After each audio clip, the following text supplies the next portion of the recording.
Sering merasa haus, sering buang air kecil saat malam hari, masa otot tubuh berkurang, lemas, dan luka sulit sembuh. Gejala tersebut jangan sampai Anda sepelekan ya pemirsa. Bisa jadi Anda menderita diabetes mellitus.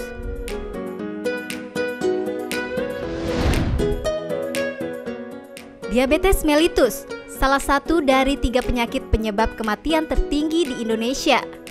Data dari International Diabetes Federation 2020 menunjukkan Indonesia menempati urutan ke-7 dari 10 negara dengan jumlah pasien diabetes tertinggi.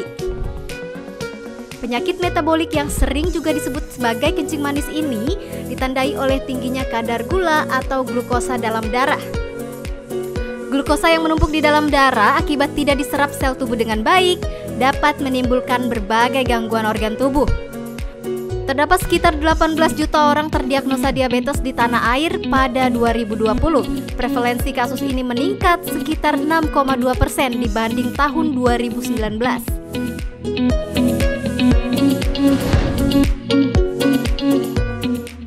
Diabetes bisa menyerang siapa saja, baik pria maupun wanita, baik tua maupun muda. Tak terkecuali artis dunia seperti Tom Hanks, Nick Jonas, Randy Jackson, dan seperti salah satu artis tanah air, Dorce Gamalama. Ia sempat menjalani perawatan intensif karena penyakit diabetes. Nah, jangan sampai diabetes merenggut manisnya kehidupan Anda ya pemirsa. Lalu bagaimana jika kita hidup dengan diabetes? Apa saja perawatan yang harus dilakukan? Simak jawabannya di Hidup Sehat hari ini.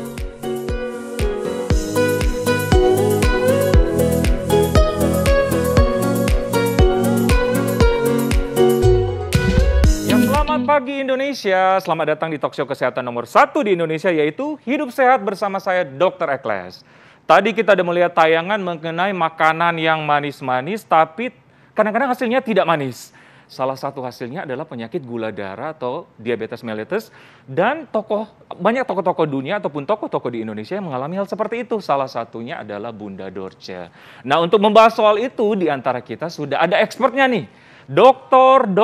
Wisman dari spesialis penyakit dalam konsultan gastroenterologi hepatologi. Benar ya, Dok? Bukan. Oh, bukan. Endokrin metabolik diabetes. Endokrin metabolik. Kita lagi bicara diabetes, bukan bicara perut bukan gastro. Oke. Ini karena manis-manis nih tadi udah lihat, Dokter. Oke, menarik banget Dokter terkait dengan Bunda Dorce yang mengalami diabetes dan bisa merenggut ternyata manisnya kehidupan, Dokter. Betul. Nah, ada fakta mitos nih yang beredar di masyarakat. Penyakit diabetes adalah penyakit keturunan. Fakta atau mitos? Fakta. Itu harus kita pastikan dulu memang dia adalah penyakit keturunan. Cuman salah satu yang harus kita bahas ini adalah keturunannya bukan bapak terus ke anak perempuan, ibu ke anak laki-laki, enggak gitu ya. Jadi kalau orang tua kita ada yang diabetes, siapapun itu bisa menurun ke anak-anaknya. Ke anak-anaknya ya. Ya. Nah, Dokter, berapa persen sih keturunan, misalnya yang mengalami diabetes, berapa persen dari keturunan yang mengalami diabetes otomatis? Misalnya dari orang tuanya ke anaknya berapa persen biasanya? Ya, kalau persentase itu sebenarnya kita nggak bisa pastikan. Kenapa? Karena sebenarnya ada faktor lain. Ya. Bukan hanya tentang keturunan bapak ibu kita atau nenek kita ada diabetes, terus kita pasti diabetes, nggak gitu. Tetapi yang lebih berperan sebenarnya adalah pola hidup. Benar. Jadi kalaupun kita punya keturunan tapi pola hidup kita baik, pola badannya dijaga kayak Dr. Ekles begini ya. Dr. Ekles ya? Iya, contoh ya gitu. Kalau kayak gini terus ya nggak apa-apa, insya Allah ya. Semoga nggak kena gitu. Karena pola hidup memegang peranan lebih besar untuk mendapatkan diabetes dibanding hanya keturunan. Oke. Dokter, ini menarik banget. Diabetes kan yang kita tahu bersama ada 2 tipe ya. Tipe 1 yang berkaitan dengan keturunan ya, otomatis. Atau tipe 2 yang berkaitan dengan intake makanan. Nah, ini mungkin pemirsa pengen tahu. Tadi kan Bunda Dorce sempat tidak sadarkan diri nih. Ya. Apakah diabetes bisa membuat orang tidak sadar, Dokter? Oke, ini ada 2 pertanyaan berarti ya. Ya. Yang pertama, tipenya apa aja? Tipenya apa aja? Ini kayak nggak sabar pengen nanya banyak langsung ya, Ini Dr. karena Ekles yang manis-manis nih, Dokter.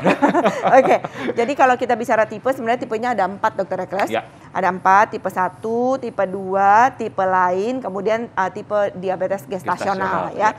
Nah, tipe 1 tuh orangnya nggak punya insulin sama sekali. Dan itu dari kecil jadinya. Dari kecil, ya? Emang pankreasnya rusak, Ya. sehingga dia tidak menghasilkan insulin, jadi obatnya ya pakai insulin, gitu ya. Disuntik ya, diberi insulin ya? Disuntik dari luar karena ya. autoimun mungkin dokter ya? Iya, sebagian besar memang prosesnya itu sebabnya autoimun. Yang kedua adalah diabetes tipe 2. Nah, tipe 2 ini 80-90% orang-orang di dunia ini diabetesnya tipe yang ini. 2. Sayangnya tipe ini walaupun sebenarnya bisa dihindari, tapi sekarang ini rasanya agak sulit menghindarinya orang-orang. Kenapa dokter?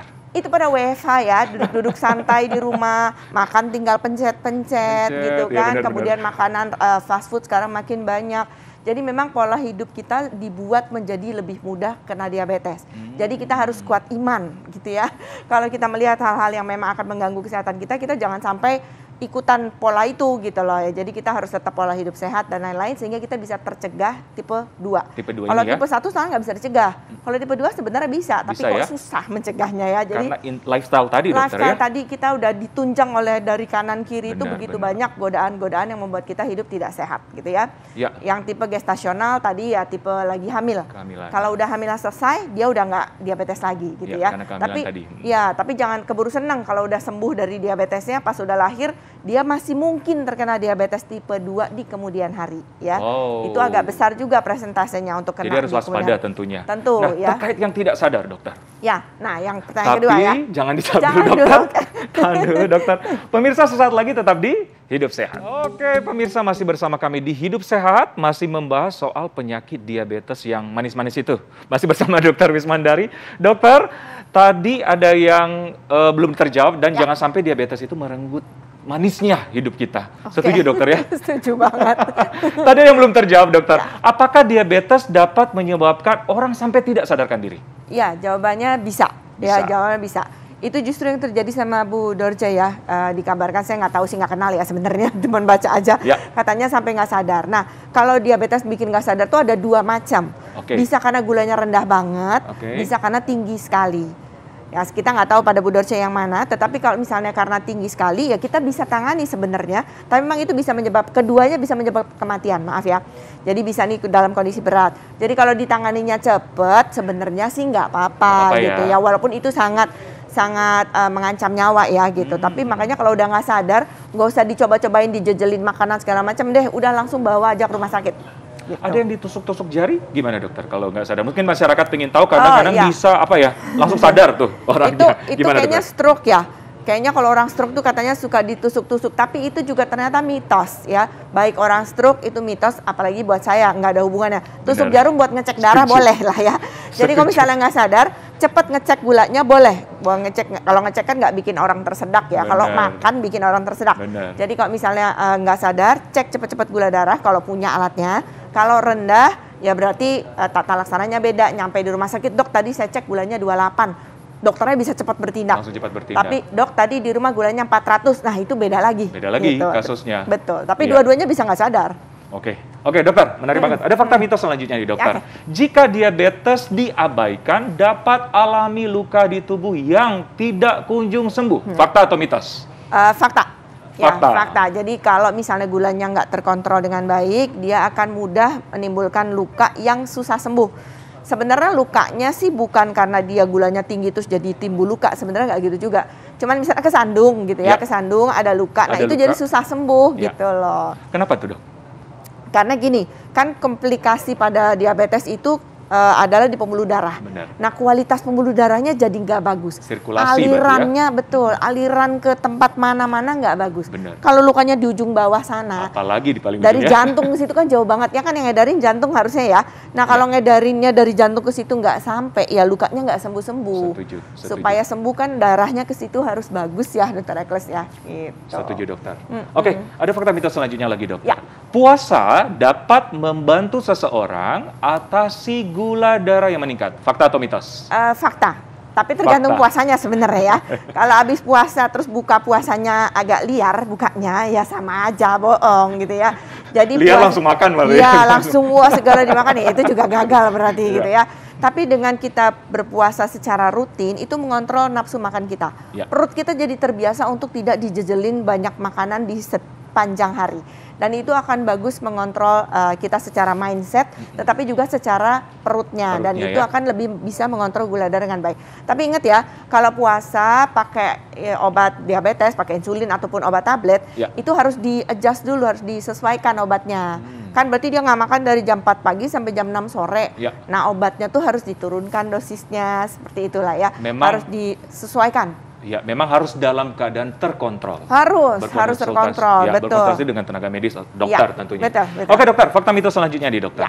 Selain gangguan fungsi jantung, diabetes dapat mengganggu fungsi seksual seseorang dan gangguan ginjal.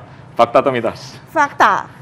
Itu sebenarnya fakta. Faktanya ini banget ya, fakta gitu. Jadi memang diabetes itu sebenarnya nggak bikin gejala apa-apa, diabetesnya saja.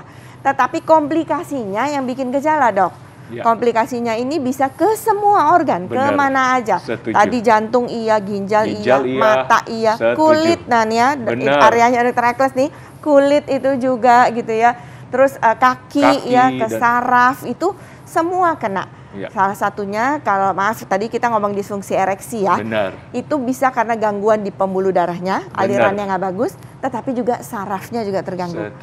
Dua itu mengakibatkan jadinya kejantanannya jadi turun. Memang mengurangi manisnya kehidupan. Betul banget tuh, kata-kata itu pas banget ya. Bener-bener, dan yang mau jantan-jantan ya harus waspada ya. Betul, makanya kontrol bagus. Suka pada menakal, suka pada males kontrol nih. Bener banget. Oke dokter, fakta mitos selanjutnya dokter. Penderita diabetes tipe 2 tidak dianjurkan melakukan olahraga.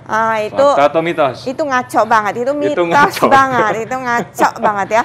Malah harus olahraga dong. Iya betul, salah satu tata laksana kita pilarnya adalah harus olahraga rutin, teratur, bukan olahraga abal-abal ya, yang cuma seminggu sekali atau 1 bulan sekali, bukan. Olahraga pencitraan ya dok? Bukan, yang cuma olahraga di foto selesai gitu ya, no, nggak gitu. Olahraganya harus minimal 3 kali seminggu. 3 kali seminggu? Ya, setengah jam. Setengah jam? Itu minimal.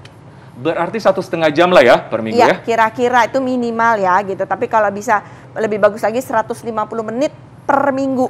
Dibagi-bagi deh tuh. Karena olahraga tadi membantu memperlancar sirkulasi tadi dokter ya? Membantu mengontrol kadar gula darah, mengontrol berat badan, mengontrol kadar kolesterolnya, mengontrol hipertensi, itu banyak banget. Wah, banyak banget manfaatnya. Oke dokter, terakhir nih tipsnya mewaspadai diabetes yang tidak selalu bergejala. Karena kadang disebutkan penyakit diabetes silent killer ya? Ya, betul. Tipsnya gimana dokter? Tipsnya kenali faktor resikonya. Karena kan tadi nggak bergejala, jadi paling tidak kita tahu kita mungkin nggak diabetes. Nah, cara taunya adalah dengan mengenali faktor resiko. Ya, faktor resiko itu salah satunya umur. Umur 45 ke atas itu udah resiko. Jadi ini maksudnya kalau ada faktor resiko langsung ngecek gitu ya. Jadi walaupun nggak ada gejala, tapi ada faktor resiko umurnya 45 ke atas, ada gemuk, ada hipertensi, ada kolesterol, pernah lahir 4 kilo anaknya maksudnya ya. Kemudian ada orang tua atau kakak adik yang diabetes ya. Nah itu kalau ada kondisi seperti itu, walaupun gak ada gejala apa-apa, cek paling tidak 1 tahun sekali. Tapi begitu ada gejala, ya lebih sering tentu. Jadi harus rutin check up juga ya, setuju ya? Dan mengenali tanda-tanda diri dan mengenali faktor-faktor pencetus ya yang mengakibatkan diabetes tadi. Pola hidup yang sehat deh, setuju dokter ya? Setuju banget, itu nomor 1. Terima kasih Dokter Wismandari atas penjelasannya yang luar biasa dan begitu jelas. Dokter, tadi kita sudah membahas mengenai olahraga dapat juga membantu mengurangi diabetes membantu macam-macam, banyak sekali yang berbagai terbantu. Penyakit. Iya betul. Nah, kita akan olahraga bersama nih pemirsa dengan alat-alat yang atau barang-barang yang ada di rumah. Kita bisa maksimalkan. Mau tahu selengkapnya sesaat lagi, tetap di Hidup Sehat.